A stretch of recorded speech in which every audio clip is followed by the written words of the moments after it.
C'est très variable. Il y a eu parfois dans certains endroits où les communes étaient moins peuplées, il y avait moins de pratiquants. On a fait des plus grandes paroisses. Par exemple, où j'étais auparavant à Luçon, et la paroisse Notre-Dame de Luçon fait 22 clochers. Hein, donc c'est trois anciennes paroisses réunies en une seule, puisqu'il y avait déjà une réforme de paroisse en 1997. Euh, et donc ça dépend vraiment des lieux. Hein.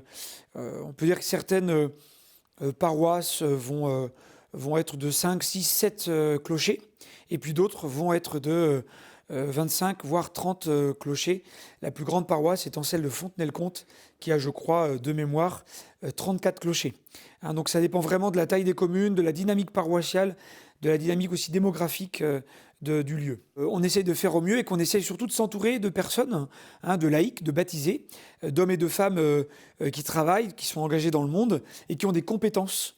Et donc, de par leur autorité de compétences juridiques, économiques, sociales, etc., elles nous entourent et elles nous aident à faire vivre la paroisse dans un conseil de paroisse, dans un conseil économique, pour que tous ensemble, en Église, on puisse prendre les meilleures décisions économiques, immobilières, missionnaires, de services, etc., pour qu'on puisse prendre de bonnes décisions au service voilà, du peuple de Dieu, de la mission, et puis de toute la population, puisque on va faire des sépultures de personnes qui vont pas forcément être des pratiquants réguliers, qu'on ne connaît pas forcément très bien, et pour autant on est à leur service aussi, pour aussi les accueillir, les écouter, aller visiter les malades dans les EHPAD, à l'hôpital ou chez elles.